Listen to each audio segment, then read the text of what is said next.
Hey guys, this is Mike. It's me, Matt. Yes. And this is... Our farewell episode. Yeah. Signing off forever.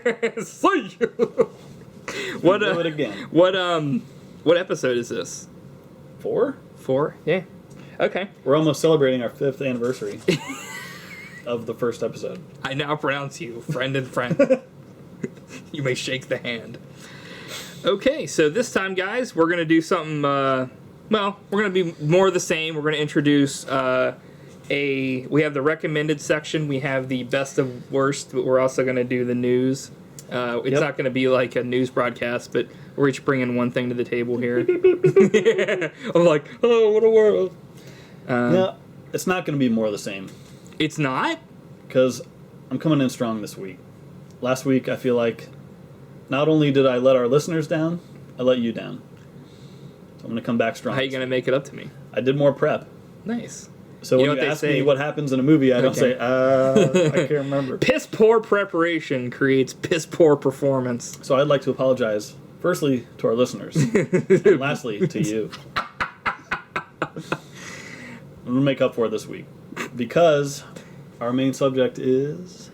Jonathan Carpenter. John Carpenter. The master of... The maestro? The maestro of horror? The master of murder. James Bond. John Carpenter is pretty much, he ruled the 80s. Yeah. There were so many great movies. But we will get to that.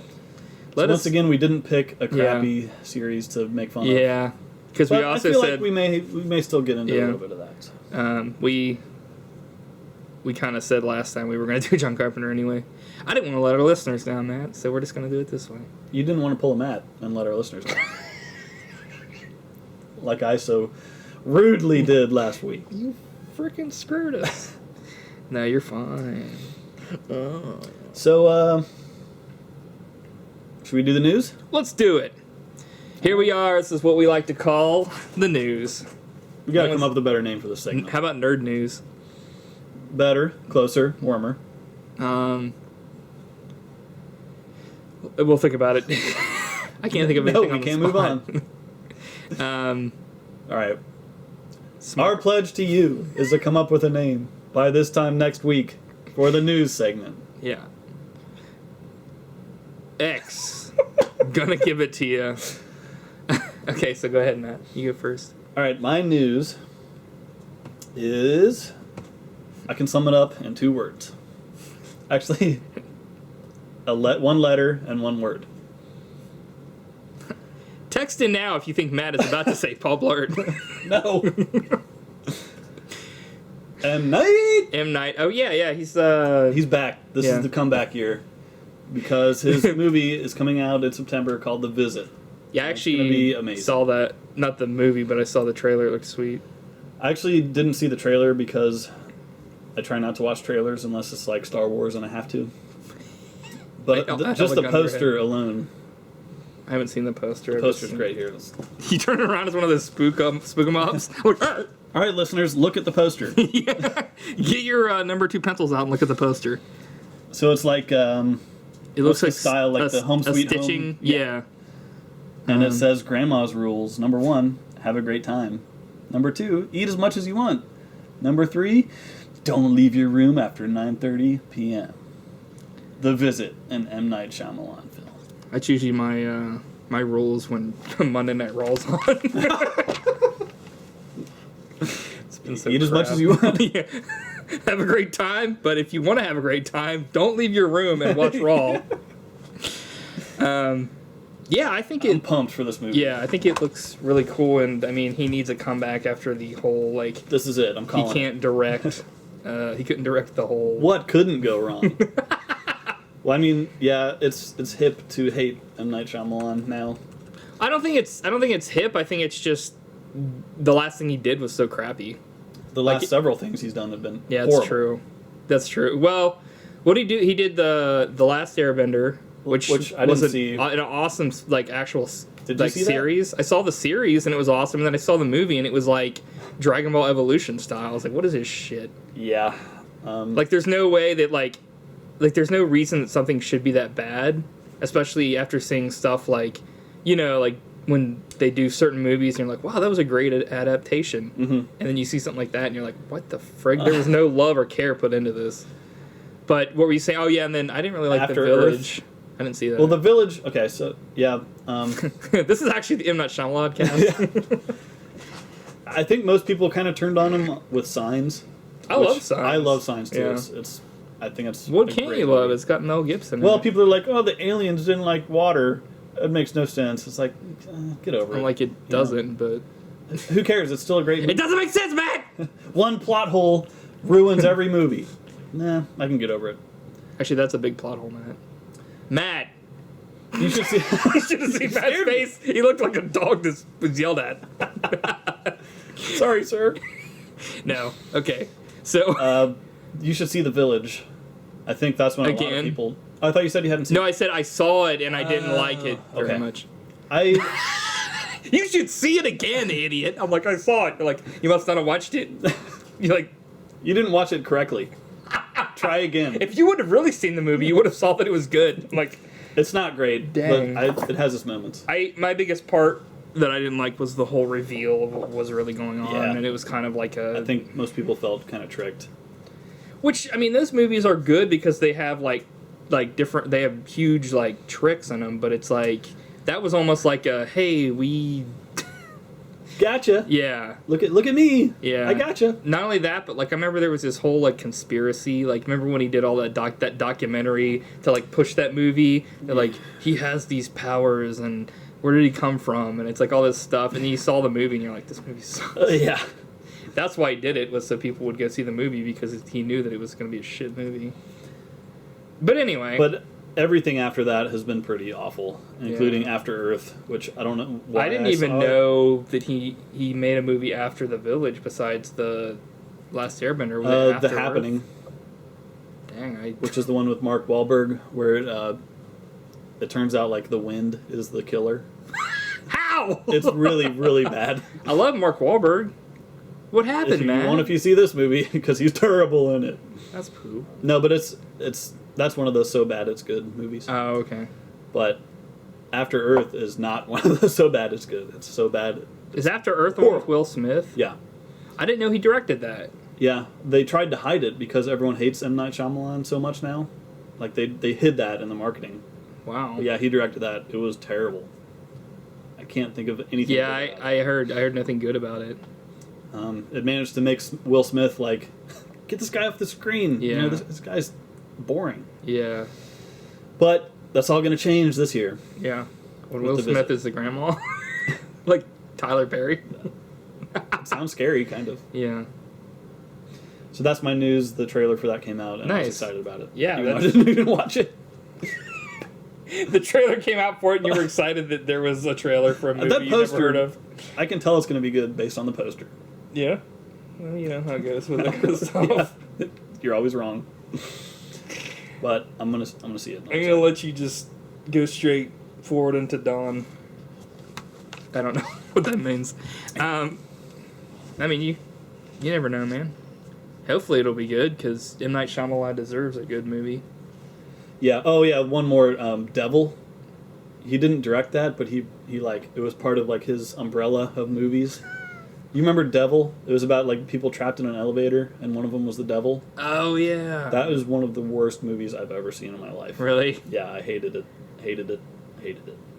That But sucks. it's all gonna change. What's your He's news? learned his lesson. Now that I schooled him. I'm like, I've learned, or my news is that coming soon, Super Mario 2 to the NES. Whoa! No, your face! Did you get your news from a time machine? Wait a minute, this is straight out of a time capsule. Wait, who would put that in a time capsule? Probably you. Well, that's true. This is actually news from this is kind of news from myself from high school. I wish it was in high school, but... So, I don't know if you read this. I don't know if you're really big into this or not, but... Donkey shows are back. No. The news is that on... They're back. I thought they never went away. That's news to me. That's true, sir. The big boy never really left. He's always offered competitive meals at awesome prices. I think that's quality emails at competitive prices. But like on Tuesday, they came out and said that they're gonna actually do, because I know that they've done a couple movies for Dragon Ball, but they are actually doing an actual full-length series that's gonna start airing this July. Yeah, in Japan, and then it'll make its way over to America. Is it animated or? Yeah, it's like the first. Like they had a movie in theaters. They have another one that's coming out this like June or July. That's gonna be coming out, and it's been like 18 years since they had like a Dragon Ball series actually. That's been going on. So wow, that is pretty much my news. I didn't really present that all that well. Is it like the same people making it? Yeah, it's actually the guy that is it a continuation? Well, like Dragon Ball and Dragon Ball Z were written by Akira Toriyama, and he also kind of like was the person that like looked over like the two new movies that are the first ones to be canon, like the Dragon Ball Z Battle of the Gods and like after, like what was that friend's called, like After F or something, or I can't remember because I haven't seen it yet. But I should know this because I'm working at Dragon Ball Z Watch. But he actually is writing the script for this, whereas like GT, which was like something they made like with, they had the characters, but he didn't have anything to do with it. So this is actually like taking place after stuff in Dragon Ball Z, but like not doing anything with the GT thing, which was by most people I think thought it was shit. So I'm gonna have to check it out. I've actually never seen an episode, so I'm way behind. It's good. The problem is like once it gets to like a certain point, like once it gets to like later on, it kind of loses some of the charm of the show, and it starts to become just all about like power levels and stuff. So it kind of gets a little boring. Like I think most people, unless they're like super diehard, like they probably haven't finished the entire series because it gets to a point where it's just like there's all these like battles going on and people are like leveling up and saying, "Oh, I have a bigger power level than you" and stuff. So it's like, I mean, it's not exactly what happens. I don't think that actually ever happens. I have a bigger power level than you. Have you seen all of it? I have, yeah, but I've only seen it like probably 4 times through the entire series because it's you're just like, what's wrong with you? But I can see definitely where there are parts where it can be boring because there's just the problem is like with action, if you don't have like great characters, like it's not worth shit. Like when I was like younger, I was like, oh, this is fucking awesome just because it is. But with all the competitiveness as far as entertainment, like Dragon Ball Z pretty much started like action anime. So it started like, all the big ones that are out now. But since these other ones come out and they actually have characters and like the action is really good, Dragon Ball is going to have to get back to like actually having their characters progress. Like they kind of did in the show, but it wasn't enough. Like they just had by the end like 2 main characters, and all the other characters that were actually interesting were kind of like pushed to the side because they were too weak to do anything, so they would just sit there and like watch the fights. So they wrote themselves into a corner. Kind of. Like I think though that like with the next one it'll change because they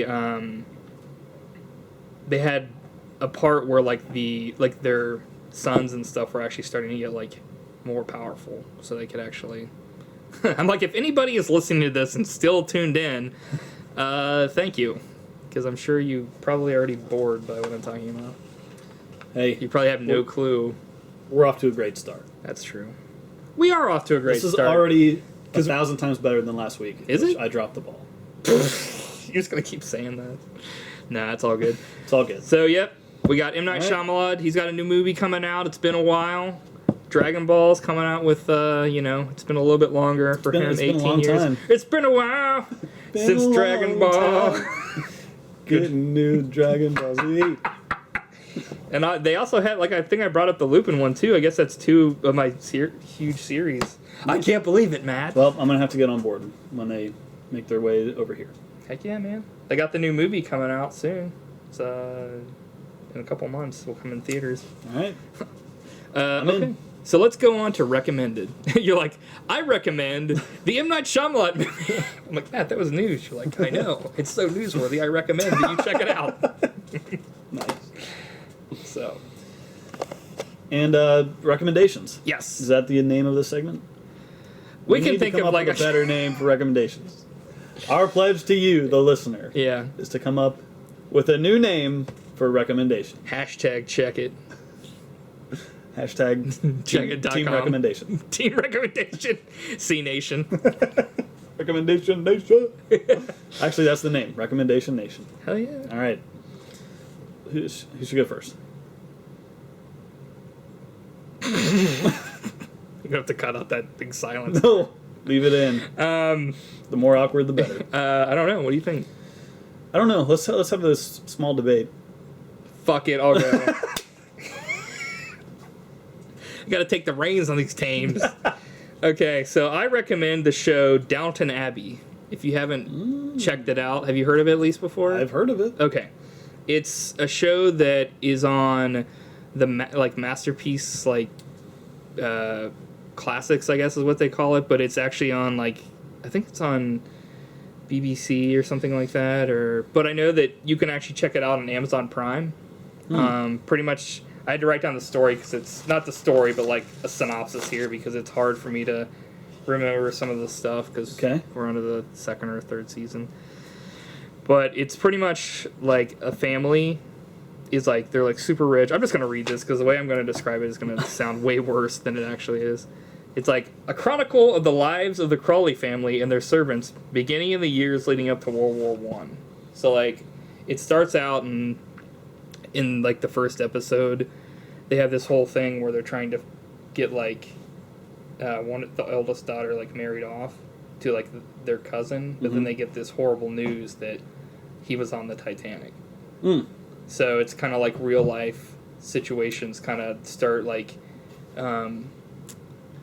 impacting their life. It's definitely something that you probably want to watch with someone else unless you because it's got really good writing. I think shows like The Walking Dead and such could learn from this show just for the simple fact that they have a huge cast in Downton Abbey, but they make it seem like every character is important. Whereas I feel even though I really like Walking Dead, that's one thing they don't do so well sometimes. It'll be the Rick Grimes or the Daryl Dixon show. You know what I mean? I'm familiar with Walking Dead, but not Downton Abbey. It's how many are there zombies in it? That'd be awesome. No zombies. No. Are there? It's a very it's a very surprising pick, I think. Yeah, you're blowing my mind with this one because it's like a soap opera, kind of like a classy soap opera. Yeah. There's not that there's anything wrong with that. It is because honestly, watching wrestling is just like a guy soap opera. Sure, I totally agree. Downton Abbey it's hard for me to describe really. There's a lot of things that happen. Funny? There are funny parts to it, but it's not like they're telling jokes. It's there are funny jokes or funny things because it's situational humor. It's very British. So no one smashes a watermelon at any point, which is the height of comedy.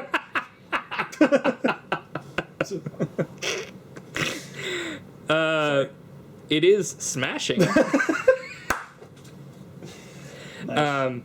But yeah, it's very fancy. So the dad, the Mr. Crawley, his wife, the Mr. Crawley's mom, which is the one lady from Harry Potter, the older lady. Okay.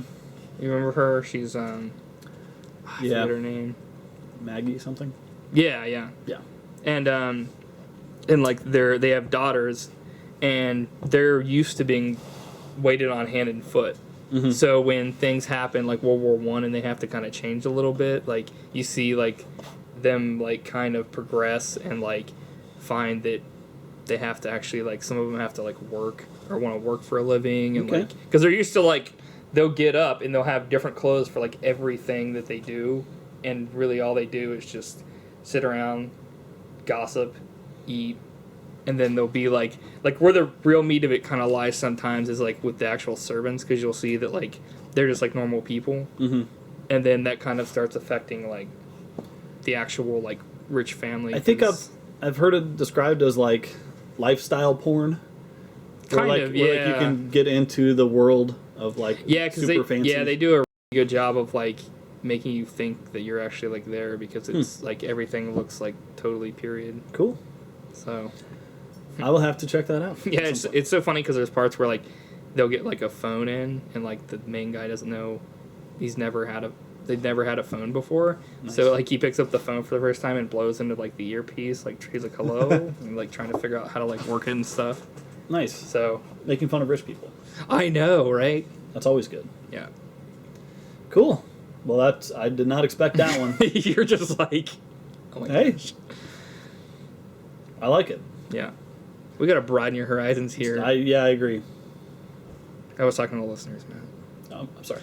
Because I know that you're listening. Hacksaw Jim Duggan. So my recommendation is the exact opposite, and it will not broaden anyone's horizons. Is it like Shitapalooza 5 or something? How'd you guess? It was a good one. Mine now. Generally, recommendations are just for general, for our listeners, stuff we would just want to recommend. But this recommendation is specifically for you. For me? Yeah, because I Can the other listeners also enjoy it? Nope. You actually Matt is actually holding a bar of soap because I smell. He recommends that I take a shower. Please. This.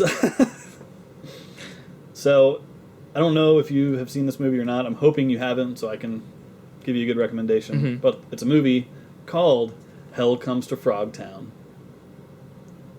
By my face, you can tell I have not seen this Yes! movie. All right, you were going to love this movie. Really? Okay, so this is an 80s action movie. Is this actually in the 80s? Yeah. It came out in like 87 or somewhere around Damn. there.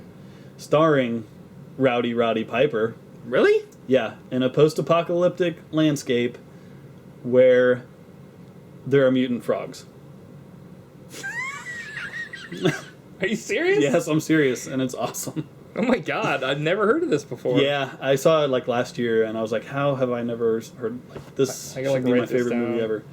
So he's like, in this apocalyptic future, women are the like ruling class. Oh. So like men are like servants. So Nice. he's like a servant, and he's being used because he's so studly to like repopulate the human race. But they run into a town populated by frogs. And the frogs are like animatronic puppets that look a lot like the turtles from the Turtles movie. Dude! Yeah. So there's all kinds of different frogs, and like Are they nice frogs? some are, Dude. some aren't. That's awesome. And then so that's what it's about. It's great. You need to see it. Dang. That's At awesome. one point, like a frog does like a dance of seduction to like distract some evil frogs while Roddy Piper does his stuff. It's great. So you can't see it soon enough. Hell Comes to Frogtown. That's so awesome. Yeah, Oh my gosh. I wonder if it's on Blu-ray. it's not. Really? No. But it seems like one of those movies that they're going to reissue on Blu-ray Yeah. soon. Like Shout Factory Yeah. will probably get a hold of it. Yeah. Yeah. I'm hoping. They do awesome stuff. I agree. They're like, we found like this footage laying around and it adds like a bunch of commentaries. I'm like, really? How did you find that? Yeah. AK, we just did it. Yeah. The Night of the Living Dead footage. Oh. Yeah. See you 2 weeks ago for that one. Yeah. That's a shout out to the Pal Out. It's time for the Rams and Thames. Not about the big C with the big B. Okay, so you want to move to the main traction? Let's do it. Okay, so this year, this year, On this year's podcast. in the year of our Lord, 1985, 2 dudes, 1 cup. Should we Should we what?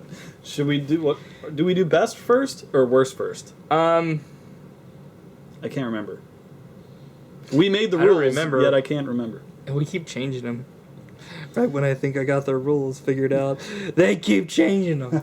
Wait, I fucked up. The bosses here at the Matt and Mike podcast experience keep changing the rules on us. Yeah. We can't help it. All we can do is step in line. Yeah. Oh, we always. I would totally blew that already. All we all is another brick on the wall. There you go. All we all. All we all. all we oxen free. I'm sorry. Tiger Hell. I'm so sorry. So definitely, we're going to talk about John Carpenter. We're going to talk about There are so many movies that I actually We're gonna have to come up, back to this one. Yeah, that because John. there are too many good ones that we need to talk about. Yeah, And a couple bad ones too. yeah, that John Carpenter has done. That we're gonna try to do just the worst and the best. Obviously, we're probably gonna get off on a tangent because we're at least gonna talk about. I guess we could talk about 2 different movies, but honestly, it's probably gonna be 4. If you picked more than 2 movies, you're going to be fired. That's what the boss has told us. I'm saying, like, you were going to pick a worst and a best. Yes. And I'm going to pick a worst and the best. Yes. Likelihood is that it's not going to be one and this. Yeah, it's not going to be the same. Mm-hmm. So we would probably not just talk about 2 movies. Okay. So, once again, I've written down at least 2 for each one. I'm gonna have to do a. Well, that's why we're gonna have to come back to this one in the future, so we can make some more picks. Yeah. Well, like I was gonna say, I didn't even know John Carpenter had directed some of the other movies, and I probably would have put those on the list. But I'm just going by what I've seen. Okay. Because apparently he's directed a movie with Chevy Chase in it. He's directed Children of the Corn. I haven't seen that movie before. Village of the Damned. Yeah, that's what I meant. Yeah, there's a bunch of other movies he's directed I have not seen, but. You've seen all the good ones, though. Right. Well, the Chevy Chase one's kind of good. Yeah. I heard that one was kind of like a little different for John Carpenter. Yeah. It seemed like it was because it has Chevy Chase. Yeah, he tried to do a little comedy. Yeah. And, I think John Carpenter is awesome at comedy, but he's awesome at situational comedy of, like, this is kind of funny because this guy doesn't know what the hell he's doing, like Big Trouble in Little China kind of thing, or, like, when, like, in the Thing, when he's playing chess with that thing and he, like, pours the thing and he's like, cheating bitch. Yeah. He's really funny, but he's not, like, straightforward comedy guy. I think straightforward comedy is kind of hard to do. Mm-hmm. But anyway, okay, so we're going to do, I don't know, what do you want to do, worst or best first? Why don't we do West? Woohoo! Yeah, Chicken Wild Wild West. Jim West, Desperado, Rough Rider. Oh gosh, you don't want that. What is wrong with us? We probably just lost our last listener. Yeah, it's like I'm out. Yeah, it was Will Smith. He's like, nope. Delete the podcast from the internet. He's just like, I'm hacking the internet. They're stealing the internet. Let's start with worst. Okay. Okay, so this one was a toss-up for me. I'm still on the fence. I'm not exactly sure which one to pick here. I think if I had to pick one, I'd probably say In the Mouth of Madness. You do have to pick one. Yes. In the Mouth of Madness. For best? Worst. Okay. The only reason... Well, there are a couple of reasons. The movie could have been so much better. Yeah. And I think that's what I'm kind of marking it as. There was actually... I almost gave this one to The Fog. Honestly. Yeah. And not... Because that one's almost kind of like a snore fest, to tell you the truth. It really is. When I watch that movie, I cannot. And honestly, I was reading on IMDb about that, and John Carpenter, they said that was the first time a big studio gave him a bunch of money and was like, here, we want you to make a scary movie. And they even told him what they wanted it to be about, and he got done with it, and he was like, this is a shit movie. Now, right now, he was just like, ugh. People hearing this are losing their minds because there are lots of people that would call The Fog a classic, and I think In the Mouth of Madness a classic. I think that The Fog is a classic. I would have to be in a very specific mood to watch that movie. Yeah. Like, it would have to be like, I haven't seen it in like a long time, and it has to be like Halloween. I don't remember how boring it was. I'm going to try it again. Yeah. It has some very cool ideas and some very cool things about it. It's a movie about pirate ghosts, right? So how bad can it really be? Yeah, and the problem is that it can be kind of bad. Yeah, it's just there's boring. a lot of boring. And that's it's not like I watched it and I was like, oh my god, this movie is fucking straight up shit. It was just boring. I would probably pick The Fog over In the Mouth of Madness, yeah. but I think it's a solid pick too because Yeah. it has lots of kind of bad stuff. My problem with In the Mouth of Madness is I guess this is hard to really like talk about because it is Sam, I think Sam, is it Sam McNeil or Sam Neill. Yeah, Sam Neill. He is awesome. Mm-hmm. I love Sam Neill. He seems to wind up in a lot of weird situations in his movies. 'Cause he was also in Jurassic Park and what was it, the one where he goes Event crazy? Horizon? Yeah, and like takes all his skin off or whatever. So I don't know what's going on with that, but that might be a different discussion. Yeah. But in this movie, in the end of it, I don't really know what happened. Well, I think the world ends, basically. It's just kind of like, to me, I was watching it and I was like, is this like Dagon 2? Like one of those things where it's like, because I know they're both H.P. Lovecraft, right? Yep. But I think that like I don't really think I've ever seen an H.P. Lovecraft movie that actually got it correct. And I think it's probably hard. Because it's hard, but at the same time, because he doesn't, in his books he doesn't. There's no action that happens. It's all about like.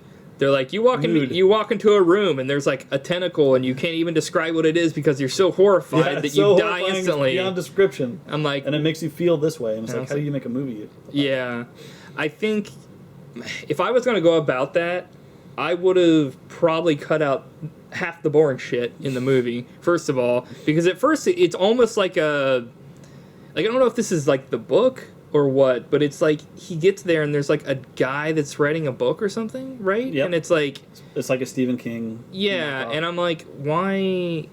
I don't know. I just thought that it would be like more interesting if they had more stuff about monsters. That only kind of ended up being in the last 5 seconds of that movie. Yeah, and there was even that, like, if you're gonna do something, like I remember seeing like something that was way like more terrifying, like when I saw Silent Hill the movie, and they went into like the alert and like the blackness comes, like even though it's hard to describe it, it's one of those things that I think that you can't really describe it, but at the same time it at least shows something. Like even if they were to just show like maybe they find someone and they're like dead, but they're like, they look horrified, and then they like kind of reveal something later, and they find like this movie should have been what Prince of Darkness was. Yes, because Prince of Darkness does it so well because it just alludes to all these creepy like we found the father of Satan, but what is this, and how this has been here for so long, and they find this ancient manuscript, and it's like. And you keep seeing clips of, like, the end of the world. Right. And it's the scariest thing I've ever seen in a movie. Yeah. And it's because you can't tell really what's going on, but you know it's horrifying.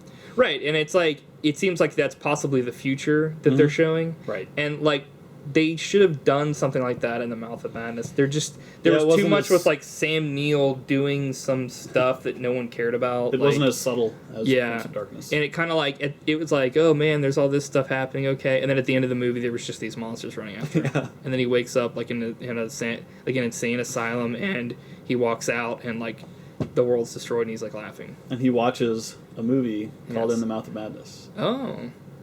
I actually kind of like that ending. It's not a bad ending. It's like the rest that should have been like the halfway point. Yeah. Like they should have cut the fat on that shit. Yeah, I agree. I think that's the biggest problem with anything like that is like if you're gonna do a slow lead up, like you're gonna have to make it be like Halloween. You're gonna have to do like a slow burn where you like show something, where you like maybe have like something scary happen here as far as like more like creepy, like you find like this ancient artifact and you're like, what is this? And you kind of like I said, just like in like the Prince of Darkness. Yeah. Where they actually scare the shit out of you without scaring you at all. As far as like just with ideas. Right. And that's what it should be, because that's pretty much what you have to do with H.P. Lovecraft. I mean, you can show all the stuff you want, but all the rubber in the world won't like. Although there is some serious rubber at the end of Prince of Well, Darkness. that's what I would say. That's true. That big arm or whatever. Yeah. That comes out of the mirror. But I like that. Well, that's kind of like the last second John Carpenter spooky thing that he does sometimes, where he'll have something like, spook you. Yeah. So, you gotta have a few spooks. Yeah. Pop up in every movie. Yeah. Spook them up. Ah. Oh, I got spooked. Ah. So, All right, good pick. I don't know if there's much more to say about In the Mouth of Madness. It was a very slow movie. I mean, sorry. Yeah. No, I think I was going to say that it's just boring. I agree. It's not. I mean, it has its moments, Yeah. but overall, it can be kind of tough to get through. Yeah. There's some cool stuff in it for sure. Right. But I mean, I've seen that movie pop up on like greatest horror movie of all time lists. So I don't know. Written by blind men. Yeah.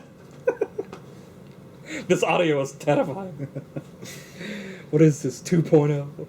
It's not even 7.1.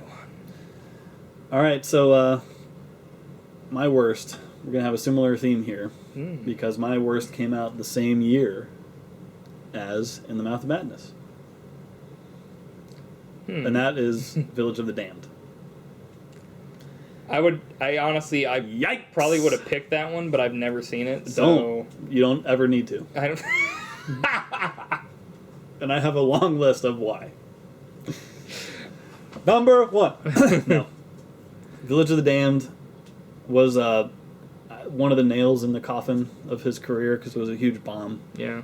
And so he made that. Now he's a fucking flop. Yeah, Fuck he's you. done. Hashtag Carpenter through. He kind of is done. Well, yeah, that's only because he said he didn't really want to make movies anymore. So even if he did want to make a comeback, like, well, I guess if he did want to make a comeback, he wouldn't have said that. So, I mean, this movie stars Christopher Reeve, and it came out like a month before his accident. So it was his last movie, unfortunately, that he made. And Mark Hamill is in it, so you can't go wrong with those guys. Yet John Carpenter manages to go horribly wrong. So this is a remake of like a 50s movie that I've never seen, but I mean, I can't imagine it's much worse than this version. Yeah. Based on a book called The Midrich Cuckoos. So the idea is kind of cool because it's just a small American town. Right. One day, a blackout happens, and everyone in town passes out. Mm-hmm. And when they wake up, most of the women are all pregnant. Yeah, I remember I read the synopsis for it actually while I was at So, work. I mean, that's kind of interesting. Yeah. And they all have the Village of the Damned. These little kids pop out, and they have like little white wigs. Yeah. For some reason. I don't know. Yeah. So that's one of the biggest problems with this. The biggest problem with this movie is little kids aren't scary. Well, unless it's like a Japanese horror film and they're walking backwards and they shit everywhere. Yeah, that's true. But these little kids. But usually it's a little girl. It's not like a bunch of kids walking around. Yeah, it's a bunch of like precocious little tykes. Like these little tiny tykes are like. Do they have psychic powers? They do. And they basically make people commit suicide in interesting ways. It's pretty horrifying, but it must be shitty. It's not well done, and these little kids are so cute. Like, yeah, they're not scary. That's the biggest problem. Yeah, there's not a single scary thing about this movie. Also, the soundtrack has like whispering effects, which is not scary. You know, like why? What? It sounded more like a rambling of a madman. It's not scary. Stop it. It's kind of like if you had a bunch of like little Anakin Skywalkers from Phantom Menace, and they're supposed to be like the bad guys. That's what this movie is. But instead, they're selling Kmart merchandise and commercials. So on top of that, it's horribly boring. Yeah. It's so long. Seems to be a theme here with bad movies. They aren't shit. They're just boring. So yeah, that's my worst. The last thing I'll say about it is the ending almost redeems it because it's out of control. Is it? Yeah, I'm gonna spoil it. They kill kids. Christopher Reeve suicide bombs a school full of kids. What? Yeah, that's the end of the movie. He's like dun dun dun dun dun dun dun dun dun. Yeah, he takes a bomb into where all the little kids are and blows them up, and that's the end of the movie. Holy kills crap! himself. Yeah. Why didn't he shoot him? I don't know. Well, I guess if they control minds, right? He was trying to block their mind control. How did he block it enough to get in there with a bomb? He thinks of a brick wall, and it literally shows just a brick wall. It's not good. I don't get that. What does that mean? I don't know. So he thinks of it and it becomes a brick wall? Yeah, it's like kind of a metaphor, but literally in the movie it shows a brick wall and like little things are breaking through it.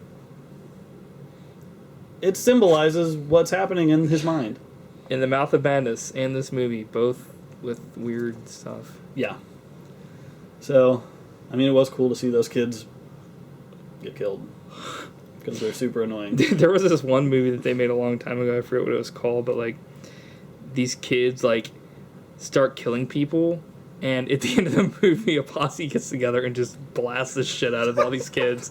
It's like a really crappy like shot on shitio movie. I forget what it's called, but like at the end, the kids are like, "Please, no, don't kill us, Jesus!" And they're blowing them away, like shooting them in the head, and like, oh my God. yeah. And I was like, "Good Lord!" But yeah, so Village of the Damned. Don't see it, or you will be damned yourself. I mean, Mark Hamill is a priest. Yeah, but he's barely in the movie. I That mean, sucks. if you have Mark Hamill, yeah, he should be like the main guy, right? He's awesome. Or at least have like a cool enough scene to make the movie worth watching, just to that part. Okay. All right. So we're going to move on to the best. I guess there wasn't a lot of stuff to talk about for the worst. I mean, it's John Carpenter. He doesn't have a lot of worsts. Yeah. I mean, there are more movies I've seen. As much as we criticize, I mean, those movies are well made. Yeah. You know, they're... It's not like you watch it and you're like, wow, they're good quality. This is they're blockbuster quality. style. Right. It's like, it was actually a good movie. Okay, so... I've actually nailed this down to 3, but I honestly, I have to pick one, so... I've narrowed it down to 8. Did you? Yeah. There are 8 movies that I could legit defend as being his best movie. Yeah. Just too many. Yeah, I know. How are we going to get through this? I don't know. Okay, so I'm going to say my favorite, or the best, would be The Thing. Nice. I've seen that movie a lot of times, and it's one of those movies, every time you watch it, you think like, maybe this is what actually happened, or maybe, because in that movie, there's something that comes to Earth, and Something. and it's one of those situations where you're unsure of like actually who the bad guy is, because the alien is able to make itself look exactly like whoever or whatever it wants. Right. I don't think it can do like inanimate objects, but it could do like a dog. It can do it can do like any life form. Which that dog acting is amazing. Yeah, it was really good. But like, you know, dogs, people, you can't tell who the bad guys are. So yeah, it's pretty horrifying because you're thinking about, you know, if everybody were to be turned, how would you even know? Like, if you would just be already a thing and you wouldn't know. Right. And this is a rare movie where it's like horrifying. Mm-hmm. Plus, it has like some of the most gore you'll ever see. Yeah. It like combines the two. Yeah. So it's super entertaining. Yeah. It's hard for me to like really talk about this movie because it's so good. I don't know really. I mean, it's one of those things where if I could, I would just project into everybody's mind that it's a really great movie. Yeah, everyone should see it. It still holds up. Yeah. And Kurt Russell's in it. Yeah. There's actually the He's other great. ones on my list for Kurt Russell as well. Yeah. Surprising, huh? Mm-hmm. Was it? No. Oh. I fell down a well. So, yeah. How about that ending? Yeah, the ending to the movie, it's very like cliffhanger. You don't really know. I mean, obviously you know that, I don't know, should we even say anything? I think we should. Okay. At the end of the movie, as far as you know, there are 2 people like left alive. And it's Kurt Russell and, is it Childs or whatever? Yeah. What's his name? I can't remember. The guy from They Live. Keith David. Yeah. And they're sitting there, or Kurt Russell's sitting there, and then Keith David comes up. Or maybe it's the other way around. I forget. They pretty much just sit down. Right. And they're like, pretty much just having a Mexican standoff in like the Antarctic. And they're just like, let's just wait for the chopper to come. He's like, yeah, or maybe we'll just die here together. And he's like, okay. He's like, because he's yeah. like, where were you when this happened? And he's like, I was out doing this. And he's like, well, I think the last line of the movie is, let's see what happens. Yeah, and he's then like, the movie's over. Yeah, because that's horrifying. Because either there's a few different scenarios. Either neither one of them is the thing, in which case they're both going to die. Yeah. One of them is the thing, in which case it's going to kill the other one. Yeah. Or they're both the thing, in which case it doesn't matter. It doesn't matter. Yeah. So no matter what happens, nothing good is going to happen. Either they're both going to freeze to death, the thing is going to freeze, but stay alive. Right. And eventually take over the Earth because it's unstoppable. Or just two people are going to die and they've already killed the thing. Right. Because there's a scene leading up to this where, what's his face? McCready. Yeah. McCready goes, and all these people, I think, are like, slowly one by one, they get picked off, and he's the only one left, and he's like, we gotta, he's going to blow up the station because without heat, it'll just freeze again. And he goes down there with some other people, and they get killed one by one, and they find out that, what's his face? Who was it? Wilford Brimley? Yeah, was actually the thing when he said he wasn't. Right. Because he tunnels under the place where he was, and it looks like he was building like a spaceship to get off like the Earth or whatever. And so they go under there, and they finally see him like in all of his glory. It's got like all this nasty stuff on him. It's got like part of a dog, like a plant, like Wilford Brimley's head, like all this other stuff. Assembles all the life forms that it's come in contact with. Right, like stuff from other worlds. And like Kurt Russell looks at it and throws the dynamite. He's like, "Fuck you two!" Basically curses at it. Yeah. Stick a dynamite. Yeah. But you can't kill it because, I mean, even if you cut it in half, like those two halves will become other things. I think the only thing that they found out really is like you would have to burn every single thing of it. So like blowing it up really wouldn't do much because Childs could have got killed and then the thing could have made himself to look like Childs. Right. And then he would walk out. What you can do is freeze it, but that doesn't kill it. It just stops it because that's where they found the thing in the first place. Is like another team, which is actually the prequel. Right. Found it when they were drilling in the ice, and they found this like UFO, I guess, and like it was in there. So that's cool stuff. Yeah, it's. I think the part that blew my mind the most was the blood test scene, which is probably the best scene. Yeah, that's so awesome. So they all draw blood, and then McCready burns the blood, basically. Yeah, because they find out that it obviously doesn't like heat. Right. So he burns one of the blood samples, like that blood itself is the thing, and like attacks him. Yeah, so they find out who it is, and as soon as they do, he's like the guy starts like flopping all over the place like, and like splitting apart. And before they can like get him undone, he like grabs a guy and like his torso becomes a giant mouth and like eats him. Yeah. And so like stuff like that, like you don't see that in most movies. Yeah. And I think one of the coolest things about it is like I was very like interested in like where the thing had been, like in different like where it had gone and stuff, but obviously that's something that you shouldn't see because it's like kind of doing a prequel Darth Vader kind of thing. You don't really get to know what he was like. Yeah. So like, but it's just like that whole thing where you want more, but you shouldn't get more. Mm-hmm. And like same thing with like just mysterious enough. Yeah, exactly. Yeah. So it was awesome. This is the first part of John Carpenter's Apocalypse trilogy quote, which is movies. I did it wrong. But. you do. You're even doing air quotes to me. Well, the listener can't hear it. I have to say it. You were doing it like you were going to pinch me. I was like a little crab. What were the other ones, Matt? Serve it up. Prince of Darkness. Yes. And In the Mouth of Madness. Because they all pretty much end with the apocalypse happening.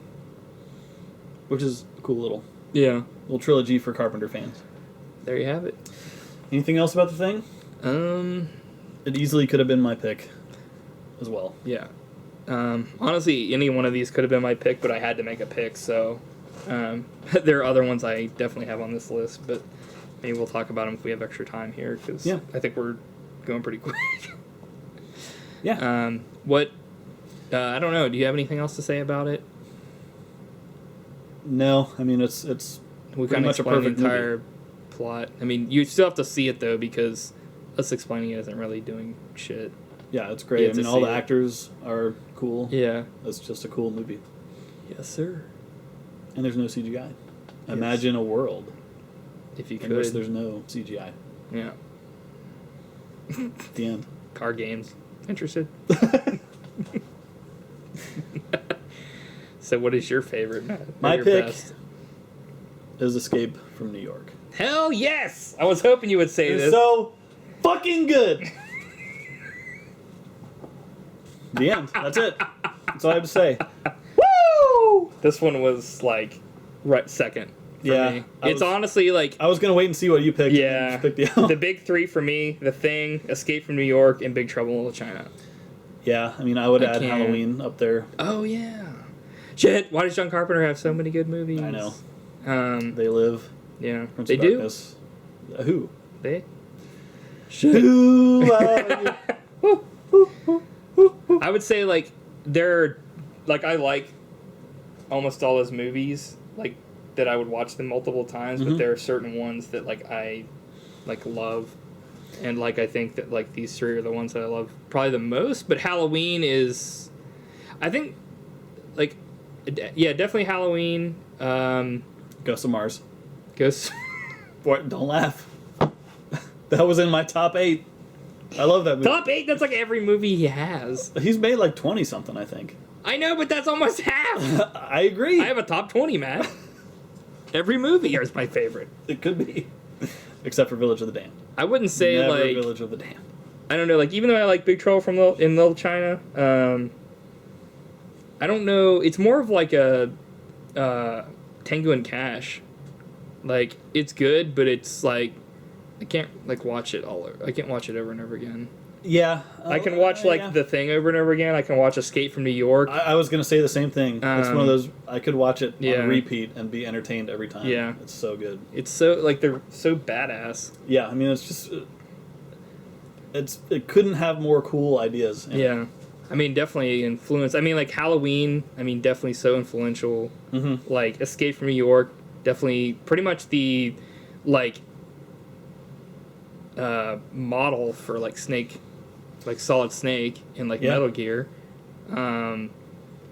Like The Thing, I mean I don't know if the funny part is it was a bomb at the time. Yeah, because E.T. came out. Right. And then he made Starman trying to like kind of make a nice alien, but that movie was kind of boring.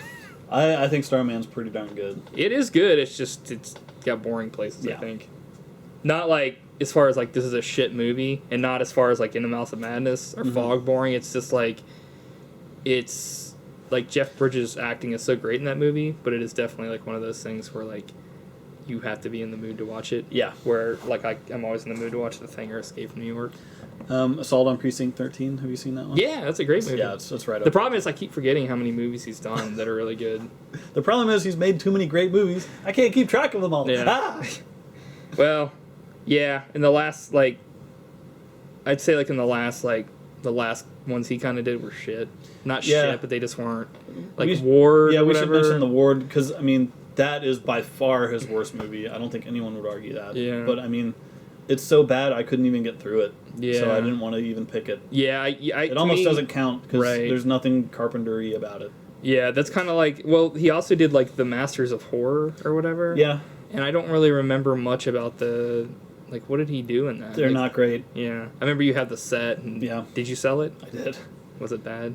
Yeah. I remember we watched the one with the lady that was like disgusting and the guy kept having sex with her. Dario Argento's Jennifer. Yeah. Dario Argento. That guy's disgusting. There you have it. The final word on the subject. That guy's disgusting. Well, he is. I remember seeing like a movie he made where like they had that pit of water and those bodies were hanging from it. And the spikes or whatever. It was like Dario Argento's 8 gory hells or something. Yeah. I'm like, dude, it's disgusting. I'm sure it's just chicken bones or something. Nasty. The Thing is disgusting.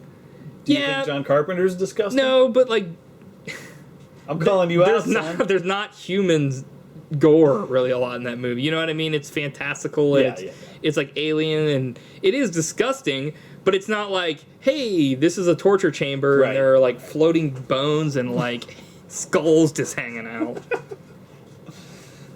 But we're getting off track. Yeah. You think? Dario Argento, that guy's disgusting. Fucking Dario Mario. Okay. Let's get back to Escape from New York. Okay. Right after this break. Okay, so we're back. We're talking about Escape from New York. Oh, whew. For a second I thought you were going to say LA. I love it. I love it. I love it. The heart of rock and roll. So we were born in the 80s. Yep. If you couldn't tell. Then we wish it was the 80s still. Okay. So Escape from New York, so great. Yeah, I mean, I was thinking, if you paid, like, the best writers in the world to, like, come up with the coolest possible story. This would be it. Yeah. In the future, the island of Manhattan has become a walled prison. Yeah. When you go in, you don't come out. Yeah. Oh no! Yeah. There's been a plane crash. Who was it? The president. Yeah. Air Force One. How are we going to save him? Only the coolest guy possible can save him. Snake Plissken. Yeah. He's like an ex-con badass. Yeah.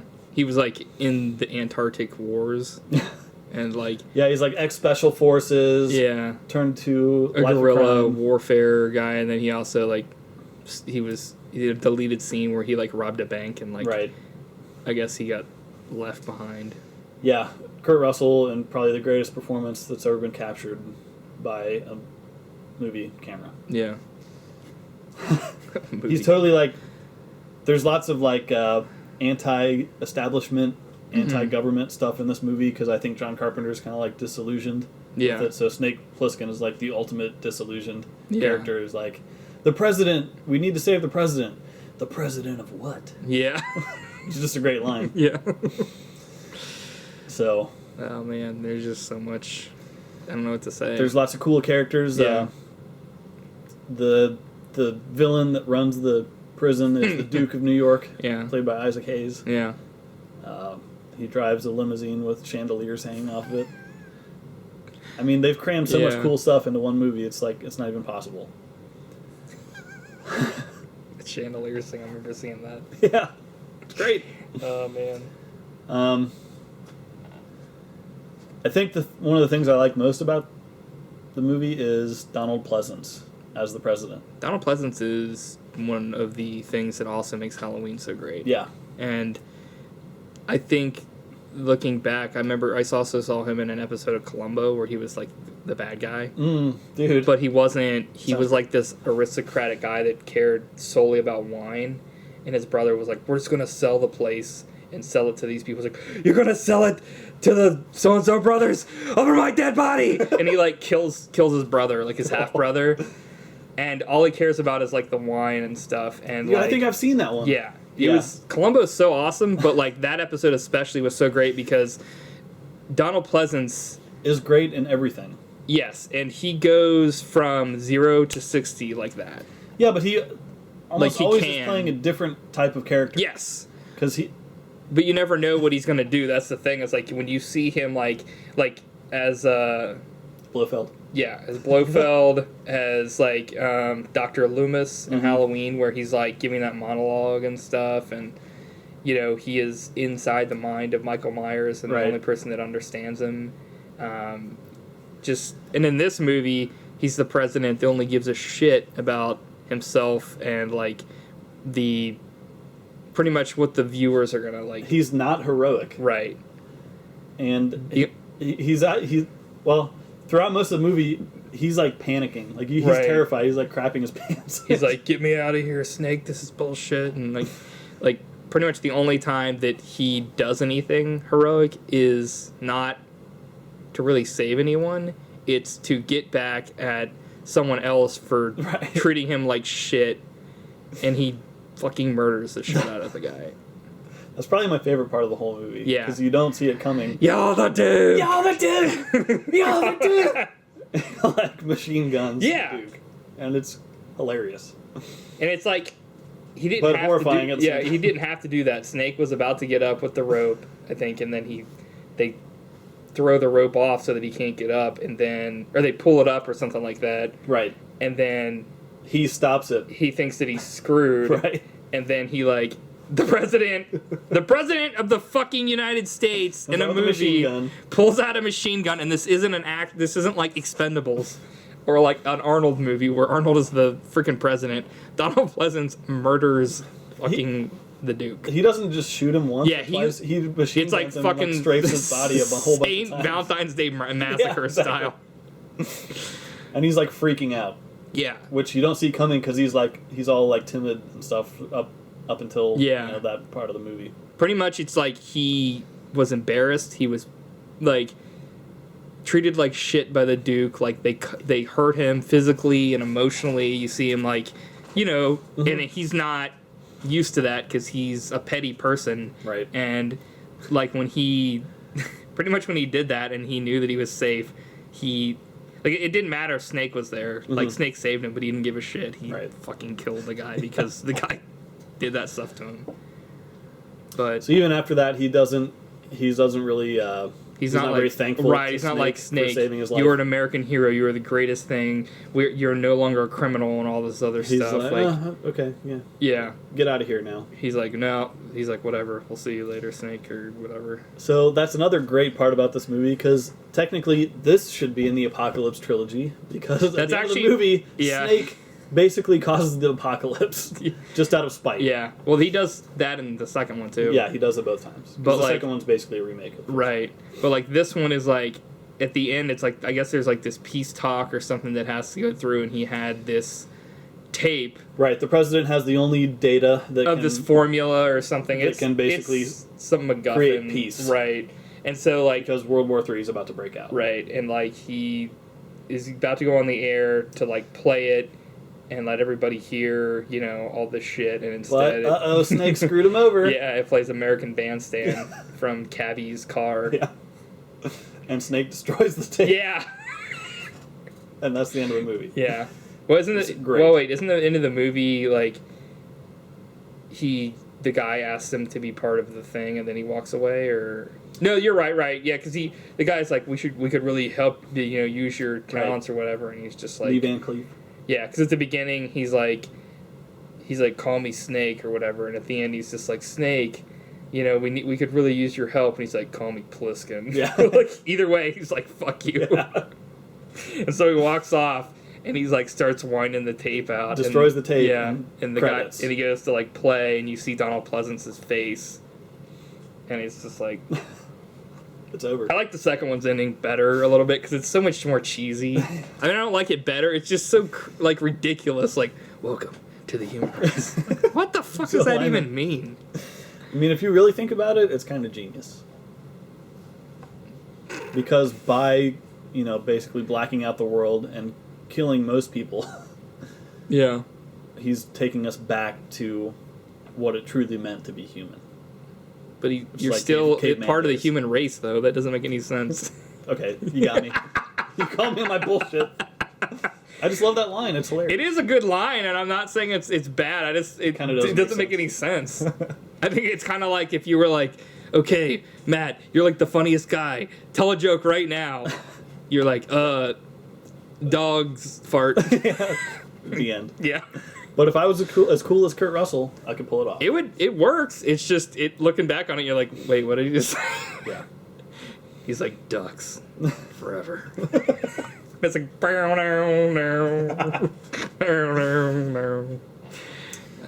that's another thing. The second one is awesome because John Carpenter does the music in most of his movies, which is so awesome. It's like synthesizer, a lot of synthesizers, which actually now is popular again. So there's lots of new movies that have those kind of soundtracks. He just came out with an album. Yeah. I pre-ordered it and it finally came out. It's awesome. Nice. Yeah. So he's one of the rare directors that writes, directs, does the music.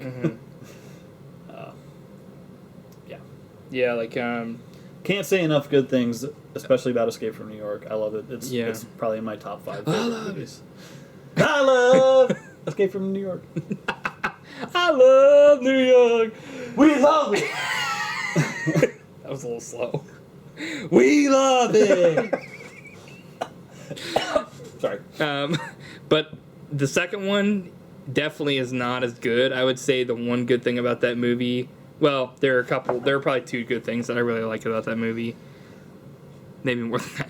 But I like... Okay, there are 3 good things. Okay, there are 5 now. I like the cowboy-sounding theme that they kind of like... The first one's very, like... Straight up. Yeah, straight up, 80s, apocalyptic, like... Pulsing, like, soundtrack. There is no hope. Mm-hmm. The Thing kind of sound. The second one is like... You walked into a Western, kind of. Yeah. And it even shows because in this one he has, I think, like a duster jacket, like a trench coat, and he rides like on a motorcycle and has like, yeah. So that's the thing. Most John Carpenter movies really are westerns. Yeah, because that's his true. favorite genre. But he's never made like a straight up western. That would have been fucking awesome. I know. There's still time. I know. John Carpenter, Kurt Russell, they could do it one more time. He could be the old grizzled eye patch wearing guy. Oh my god, that was pretty good. My name is Jake Pliskin. Jake Pliskin! My name is Stone Pliskin. He has to, like, gargle rocks. But, I forgot what I was going to say. A what? A what? Yeah, Escape from L.A. Yeah. Might as well talk about it, because it's a sequel it's forever and linked. A remake, kind of, at the same time. Yeah. Because, I mean, literally the same thing just happens again. Yeah, it's kind of like And the story Evil Dead 2. out. Right. Yeah. It's a lot more cheesy. Except for not as good as Evil Dead 2 compared to Evil Dead 1. Agreed. There are a couple problems with this movie. If I didn't love the Escape series so much, and this was just a movie by itself, I could almost put this on one of the worst lists. Yeah. It definitely could have been one of the worst. There are a couple things wrong with this. One of the big things, I think, is that they have Bruce Campbell in this movie, but He's not doing it enough. You don't know it until you see the credits. He is covered in so much makeup that you don't know he's in that scene. There is a scene with, there are a couple scenes with, I think it's Steve Buscemi, right? Mm-hmm. As, like, the side character, and no offense to him, but that should have been Bruce Campbell. Well, also, the main villain is totally forgettable. That could have been that could have been Bruce Campbell, too. Or Steve Buscemi. Either one of those guys were way better than that. Is that guy even an actor anymore? I don't know. Cuervo Jones, or what? Jose Cuervo! It's not memorable. Yeah. There are small things here and there that are, like, cool. Like, there's the part where he does the basketball thing, and he makes, like, he has to make, like, a certain number of baskets, and, like, at the last second, he makes, like, a full court shot. In the LA Coliseum. Yeah. Filled with, like, post-apocalyptic gang members. And he does it, and it, like, and there's a guy chopping people's heads off with giant scissors. Yeah. For no reason. I didn't really get that. He's like, yeah! Yeah! Like, what? He's like, bring on the sexy stews, baby! Yeah! It's Austin Powers. Austin Powderovich. Da, baby. So... Yeah. So, now that we've got completely off the tracks, so Escape from LA, it's got the same premise. The only thing is, I think this time instead of like a bomb that they've put on his neck, like in his neck, it's like they've given him a virus. Yep. And if he doesn't get back, he dies. Small details are changed, right? It's the same story.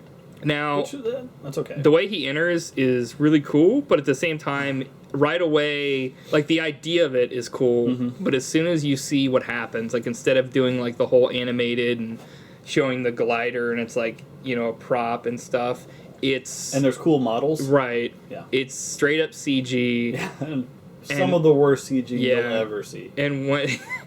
You'll never see worse CGI. This is, like...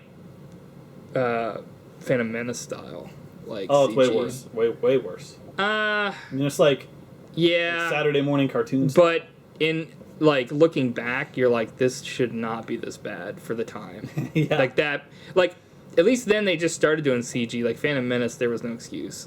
And I guess there's no excuse here either. If you can't do it right, don't do it at all. Yep. But there's specifically a scene, like, most of the water, it's whatever, but, like, they go underwater, and there's a part where Universal Studios... So apparently this is Earth, and it... I don't even know what to say about this, because this is, like, showing that... Because you know that he's on Earth, but you just assume that maybe there was never a Universal Studios, or maybe it was just destroyed. But you go underwater, and then it shows Universal Studios logo, like the actual thing, and somehow it's still around, but it's underwater. Mm-hmm. And as soon as he goes past it, a huge shark tries to swallow the thing. Like Jaws. Yeah. But to me, it doesn't make any sense, because does that mean there are, like, huge sharks in the water now? Because there's no way a shark would go for a huge, like, submersible thing like that. It's really bad. Yeah. Then he gets on the shore, and it's, like, instantly, like, it turns to shit. I mean, it's already turned to shit, but, like... There is a part where he has, like, like, he gets cornered by 4 dudes, and he picks up a can off the street and says, all right, I'm going to throw this in the air. When it hits the ground, Oh, yeah. start shooting. And, of course, he cheats and murders all unfairly, and then says, draw. Yeah. Which is pretty great. Yeah. I mean, there's some great parts in it, but by and large, it's like... There's kind of a cool motorcycle chase that happens for no reason. Yeah. It makes me feel like L.A. should be the prison, not New York, because it's in way fucking worse shape. Yeah. Like, you look at, like, New York, and you're like, well, at least the streets are clean, somewhat. And you go to this place, and you're like, holy shit, someone had fucking diarrhea everywhere. It looks fucking the worst. Well, It's there like, are cannibals that come out at night in New York, so that's not great. maybe they're eating things on the floor. Yeah. They're cleaning the things. They're like, like human vacuum cleaners. yeah.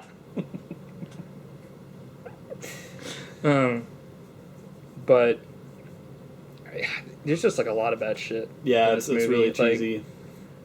Like the thing that stinks is Special effects it's an aren't good. awesome character in a shit movie. It's like if they were to do like Big Trouble in Little China 2, but Jack Burton like was just in a like American Pie or something. Like 4. Or he was just in a shitty like, you know, remake of something. Yeah. Called Escape from LA. So at one point there was supposed to be a third in the Escape trilogy, Escape from Earth. Yeah. Which, I mean, sounds great. You I was know, actually Snake thinking about going that into today. space. Yeah. What could be cooler? And they Yeah. kind of made that movie unofficially with Lockout. Yeah, that movie was awesome. And it could have been so cool. Guy Pearce as Snake Plissken, basically. Yeah, pretty much. It kind of worked. Yeah. It just stinks because it's like, well, it could have been sweet. But it could have been sweet. But speaking of the Thing, though, on the side, the whole Thing video game. Yeah. Yeah, that came out. What'd you think of that? I enjoyed it. Yeah. John Carpenter apparently has a role in that movie. Yeah, in that game. he's a character. Yeah. And McCready shows up at the end Nice. and flies you around. Heck yeah. They The final boss battle. I remember they were going to have I think it was like an animated thing for Escape from New York. It was like, look forward to the Escape from New York comic, or like Escape from There was going to be a video game. Yeah, like It's like coming in 2005. That's right. Yeah. It's like, oh, I can't wait. 2005 seems so far away. Yeah. And it never came. Yeah, it's 2015, 10 years later. I'm sure it's still in development. Yeah. Ooh. I'm sure it won't be too long. There's been rumors of remaking Escape from New York for a long time. I'm sure it'll Yeah. happen because I'm sure John Carpenter will endorse it because he's all about like Making money on franchises he owns, Right, where he but doesn't have to do any anything. Yeah. Yeah. Like people, we Happened went for Halloween. Yeah. It's just like, what do you think about it? He's like, I don't give a shit. I got paid no matter what. Yeah. It's like, what the fuck is wrong with you? Yeah, you fucking sweatpants, motherfucker. All right. But Dario is disgusting. There's one thing you can take from this. Yeah. If you remember one thing, Dario Argento, that guy's disgusting. Fuck doesn't even wipe his butt. I love LA. We love it. Any other movies that you can think of by John Carpenter? I mean, I'm trying to think, like, he did, I mean, great movies, obviously, but I'm just trying to Keep think. holding out hope for one more. Has he ever starred in a movie of his own? No. Or not starred, but had a cameo? Well, he had one in Village of the Damned. Did It was he? super distracting and annoying. What was he doing? He was just a guy in a phone booth in the background, but you can tell it's him by like his horrible, like greasy ponytail. He's like, basically. are you serious? Yes. Oh my God. So distracting. I did like a wave to the camera motion for people that aren't seeing He's like this. wink, like ding. Yeah. Ding, ding. That's what sound it makes when you wink in cartoons. Didn't he have another role? Like, wasn't he in something else? Like, I think. Oh, he was in Body Bags, That wasn't what I was thinking of. But which was I think HBO movie he did. It was like a horror anthology. Mm-hmm. But he played like the Crypt Keeper, basically, or like his own version of the Crypt Keeper, which God. wasn't that much of a stretch. Yeah. but I thought he was They in made The him up to Fog. be. Was he? I thought he was the preacher. Yeah, you're right. Did he? He didn't really do much in that. Right. Yeah. He just got fucking slaughtered. Spoiler. His own movie killed him. Yeah. That fucking idiot. But I don't know. I can't think if there's anything really else to say about John Carpenter. No, I think mean, we're sometime in the future we're gonna have to have John Carpenter Part 2. Yeah. Have some more. We're gonna have to picks. have him on the podcast. Hey, Never know. Maybe one day. I guess. Yeah. I guess we'll reach out to him. Hashtag do it. Hashtag Team Carpenter. Team Team Carpenters, like the Carpenters show up and they start like singing. Or constructing. Yeah. Team Shut up over there. We're a team of carpenters, sir. You ordered us. We ordered a team of carpenters, and that's what I'm getting. So, what should we do next week? Um, Put you on the spot. let's talk about the Batman movies. Batman. Yeah. All right. You know, the reason why I thought of those because you have a Batman poster right there. You cheated. No, I didn't. I did a Mrs. Doubtfire. You're like, Batman. Batman. This is Sesame Street. All right. Well, So, next week is Batman. Yeah, we're gonna talk 90s. We're gonna talk all Batman, Adam West, every era of Batman. We're gonna talk best. We're gonna talk worst. I think I already know my favorite. My Talk worst. Durst. Fred Durst. Fred Durst. Dun, dun, dun, dun, dun, dun, dun. I don't even think that's the right one. One more thing. Next week, bring a dish to the potluck. No, I'm just kidding. I kind of feel bad because we really didn't say much about Big Trouble in Little China, but I guess that's for the next John Yeah. Carpenter one. Or They Live. Yeah, They There's Live. We a didn't lot really of- talk about there's a lot that more one to either. get to. Trying to think if there's anything else really. I guess whenever I say if we think about anything else, that means that's the end of this shit. Yeah. Okay, let's cut it off before it becomes too boring, which would be 2 hours ago. So next week, Batman, tune in. Same bat time, same bat channel. Tune in. Yeah. Turn up. Turn off. Turn off this podcast. Yeah. Go take a shit. Why would you tune into it, but then turn it off right after? But only after you turned it up. Like, ooh, a podcast. So the next- I'm going to tune into this. Because it's like Turn it up. It's too fucking loud. Turn it Shit. up, banging it, banging it, banging it. Turn it up. Turn it up. It's like a prank.